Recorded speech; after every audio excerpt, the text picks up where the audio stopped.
Brethren, lads, welcome back to Cossy's Arsenal podcast. My name is Cossy. Good morning, good afternoon, good evening, wherever you are in all parts of the world. Welcome back to the channel. Welcome back to a brand new video. It is breaking news. Arsenal are now set to put Kai Havertz on his medical, and he will be a done deal this week. Arsenal and Chelsea have now totally agreed on the structure and installments plus add-ons of the deal. A 65 million fee in the region has already been agreed. Arsenal and Chelsea are done.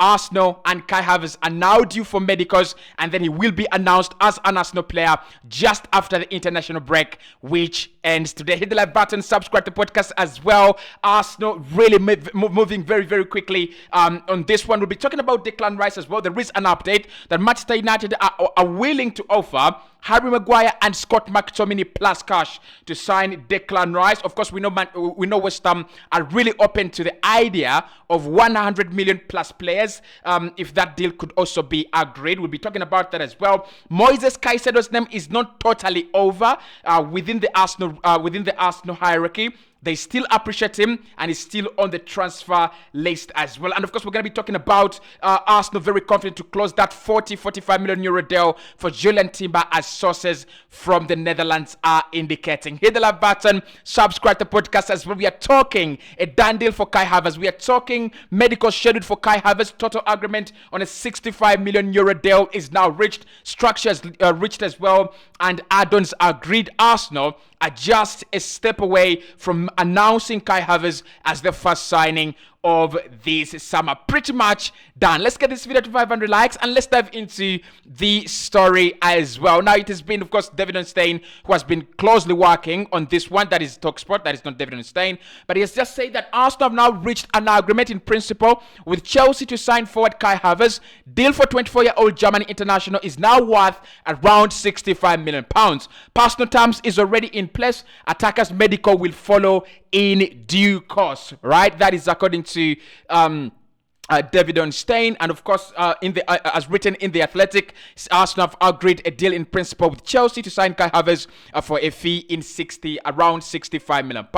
The Athletic reported on Wednesday morning that the clubs were working to finalize the structure of the impending deal, including potential installments and add-ons. Personal terms already in place, as reported before. The Athletic reported last week that Arsenal had made an opening proposal to recruit Kai Havertz. Chelsea need to trim their squad and not just offset past spending, but also to find signings coming in this window. So we can confirm now, guys, that the agreement on structures is also in place. The agreement on add-ons is also in place. And Kai Havertz, right after the German game today, which will take place, did they play already? Colombia and Germany.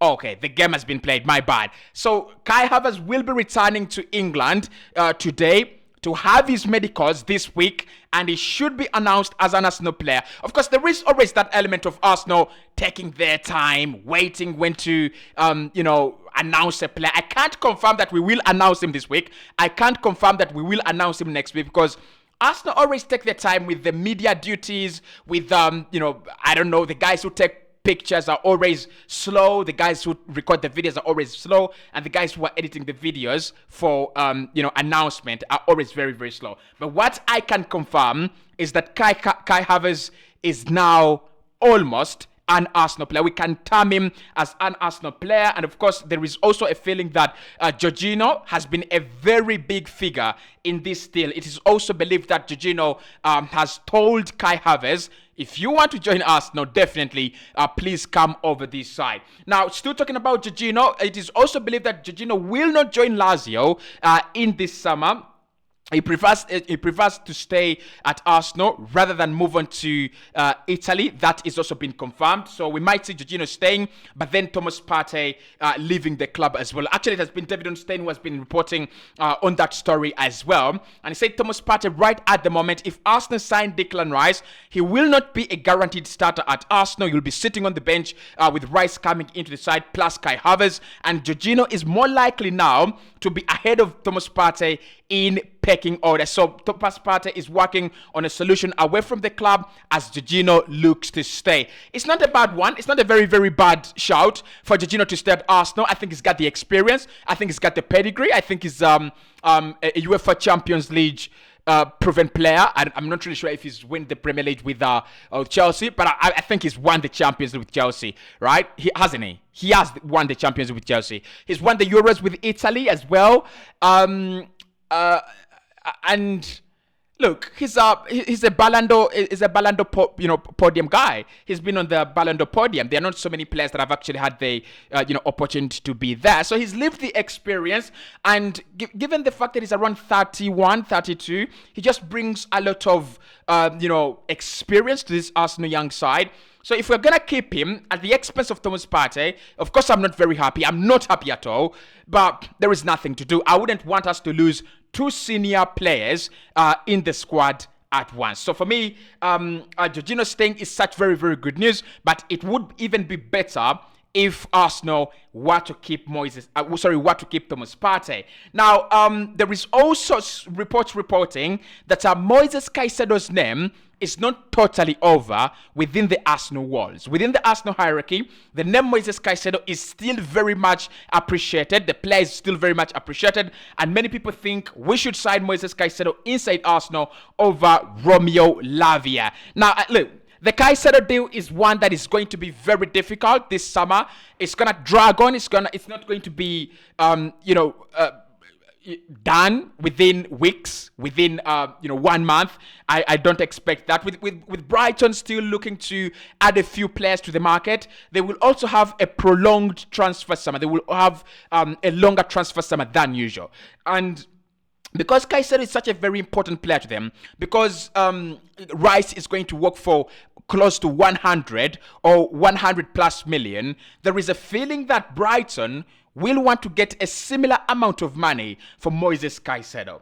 But I tell you what, if Declan Rice is coming to Arsenal to replace Thomas Partey, and that is where he's going to play, like the Athletic are reporting, that Rice comes in, then Thomas Partey will no longer be a first choice, even if he stays in his campaign, then I might slightly be okay with Thomas Partey leaving and us signing Romeo Lavia.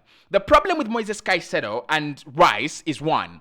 When you sign Caicedo and Rice, it means Caicedo then sits at the best of midfield, at the best of the midfield, and Declan Rice becomes more like a Frank Lampard. Now, I do rate Frank Lampard a lot, and he scored so many goals for Chelsea. He had a very successful career for Chelsea, Champions League winner for Chelsea, I think, and Europa League winner for Chelsea as well. But I'm not 100% sure I want Declan Rice in my central attacking midfield role. I'm not sure I want Declan Rice as a central midfield, attacker. I'll prefer Declan Rice as a CDM. Sorry for that. I prefer Declan Rice as a DM. That is where I say, that is how I feel that is where he succeeds a lot. That is where his success has come in the last few years. Okay, so Thomas Partey's future at Arsenal looking more unlikely, but Moises Caicedo is the name that Arsenal have on the list. The problem is always going to be the money. Can we get it done? And unless we don't sign Rice. If we don't sign Rice, we should be going for Moises Caicedo. And look, it's always been a debate whether Arsenal can sign both of them. And of course, if we were never going to sign both of them, it was always going to be one or the other. Trust me, Caicedo is a very, very easy deal. I don't think Caicedo would turn down Arsenal. I don't think Rice would turn down Arsenal either.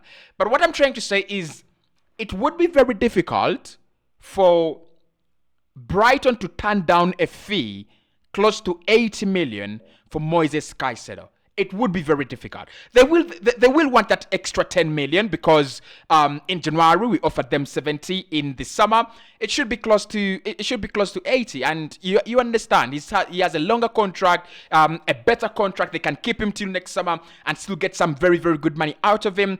But I think they will want to be as gentlemen as they can. They will want to be as credible and trustworthy as they can to the player. They promised him he will be leaving, and I don't see any motives for them to keep him around. Anyway, so Moises Caicedo is still being discussed as per sources reporting on the deal. Right now, Arsenal are still very confident that within this week or the coming week, they will have agreed a deal for Julian Timber. And according to the sources I've been looking at, it's going to be around 40 to 45 million euros. Plenty goal from Germany. Again, Florian Plettenberg has been such a wonderful journalist when it comes to reporting around these deals. He said that at the moment, Arsenal is still very confident that 40 to 45 million euros will get the deal done. And they're also confident that despite the fact that Bayern are there is no concrete evidence that the player will be moving to that side. So 40 to 45 million euros this week or the coming week, I don't have a problem with that. I'm being told that Manchester United do not have anything to do with this deal, as they have a similar profile of a player in Lisandro Martinez. Interesting there, with Manchester United fans thinking Julian Timber and Lisandro Martinez could actually partner up together. United are looking at more of a complete centre back, and that's why they've been looking at Kim Min-jae. They're also now looking at Axel Dizazi at Monaco, as to my understanding. They're also looking at they should look at Tapsoba, shouldn't they? I mean, Tapsoba is left-footed, but I think they should look at Tapsoba. Tapsoba is such a very, very interesting player, and his profile is also very, very interesting as well. So it looks like Julian Timber was wanted by Manchester United's Erik ten Hag to play inverted into midfield, and now because they have Lisandro Martinez who can actually give them that, they would prefer to sign a complete centre back. I think the unreliability and injury prone nature of the career of Rafa Varane is one of the reasons they will move to sign a more reliable centre back. I think Varane will be playing more football next campaign with Man United, but they don't want to risk it now, right? And maybe Timber is a nice shout as well, in my opinion, because with Aaron Van Bissaka, you want to do a lot. You want to do a lot in the summer, right? Especially on that right-hand side. But let's wait and see. Man United at the moment, not a concrete option for Julian Timber. Wow. So let's talk about Man United rivaling Arsenal by providing 2 players plus cash for Declan Rice. That is Harry Maguire and Scott McTominay. Now, it's being reported by The Telegraph that Manchester United will rival Arsenal for the signature of Declan Rice by offering Harry Maguire and Scott McTominay. However, this still has problems, and problem number one is, will West Ham accept Harry Maguire? West Ham have one of the best centre-backs that I really like. Okay, maybe not one of the best centre-backs, but one of my favourite centre-backs now in the Premier League, in Neil Agard.